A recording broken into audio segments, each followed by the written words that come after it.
Welcome to the post combine NFL draft top 10 prospect rankings. Today's edition is focused on the quarterbacks. Let's dive right in it. At number 10, we have Michael Pratt from Tulane. They ran a pro style offense.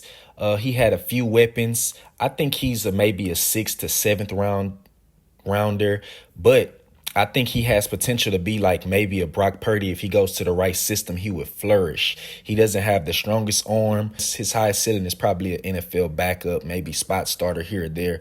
Number 9, we have Joe Milton, the big arm. I'm going to say baby Anthony Richardson because he's not as fast, but I do think he has a big enough arm. And at Tennessee, he did have a lot of deep passes this past year. He earned him a nice little upgrade at the combine by throwing, which I thought was a great idea. He had the scouts oohing and eyeing with long passes. At number 8, we have Jordan Travis. Now, this dude, his potential is through the roof. I think if he was healthy, he would probably be like a 3rd to 4th round pick, but I think because he was injured at the end of the year and made Florida State miss the bowl game, I think he's going to go from 4th to maybe 6th round.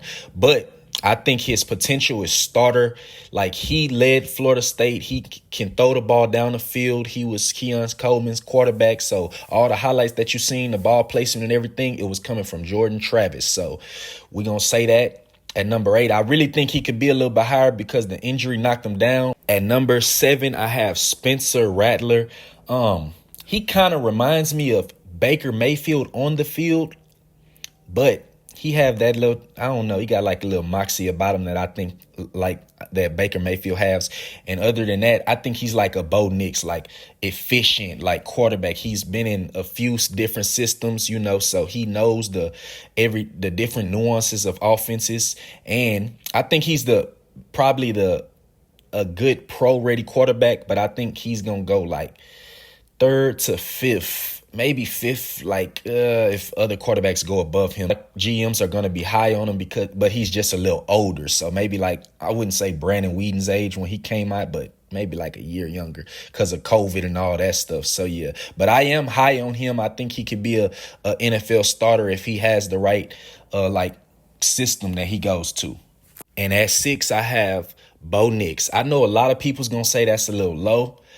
It is, but Bo Nix is like a uncle at the college level. Like, he's been there a few years. So at the end of his contract, he's going to be like 29, 30 when Lamar just finished his contract and he was 26. You know what I'm saying? It's like a 5, maybe 3 to 4 year difference. And franchises are building for longevity wise. If you invest high stock into a quarterback, you want him to be there for the longevity. So I'm not saying his intangibles aren't great.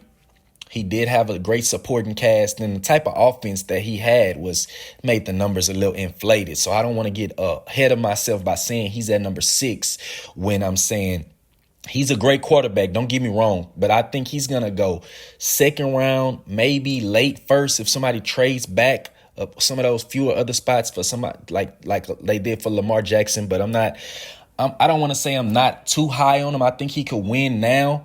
Right now, if he went to the right system, like a Broncos, for sure, he could win.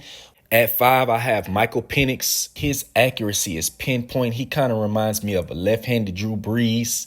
I don't want to inflate. I don't want to say he's just the greatest because he did have, I feel like, 3 number 1 receivers, and the type of system that they ran was pass heavy along, just like Bo Nix. So I don't want to buy too much high stock, but I do think he's the same as Bo Nix, like a borderline 2nd round to late 1st round. If somebody, just falls in love with him, I don't think he's going to be a top 20 pick for sure. I can guarantee it. If it would, it would really much shock me. And at 4, I do have J.J. McCarthy. Don't get me wrong. J.J. McCarthy came from a running offense, but just like Michael Penix Jr., he had pinpoint accuracy when he did, throw the ball or anything. Just because they didn't throw it a lot doesn't mean he can't throw. When Jim Harbaugh got there to Michigan, it was him and McNamara, and they was rotating out. And I think, J.J. McCarthy is a little more athletic. He's more athletic than Bo Nix, and he can move around, like Patrick Mahomes. I'm not gonna say move around like Patrick Mahomes, but he can move a little bit along with a nice strong arm And, he's a natural born winner. So with that being said, I have him at number 4. Coming in at number 3, I have Jaden Daniels. Take nothing away from his game. He's a great player, but at the SEC level, he only did it 1 year. So I don't want to, he had a great year. He had more statistics than Joe Burrow did when he won the Heisman. They had a little pass happy offense as well. No defense on LSU last year. So he really had to put the team on his back. He can scramble. I wouldn't say he's as fast as Lamar Jackson, but he can move and he can throw it with the best of them. They say he have a slimmer frame, but the NFL nutritionists and meal plans, they gonna beef him up a little bit. They gonna protect his intangibles are great. Other than him being a little small, he's great. He's good height. He's not like, they listed him at 6'4" and he's 6'2" or 6'1". I think he's about 6'3". I expect him to go in the top 10. He's a top 10 surefire pick. At number 2 is my draft crush, Drake May. His intangibles is like a Josh Allen. He has a big, strong arm, pinpoint accuracy.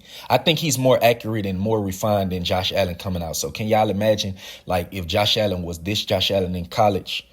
That's how Drake May is. He didn't have a lot of great weapons at this year. He didn't have the greatest year, but I think his intangibles will translate to the next level along with his pocket presence.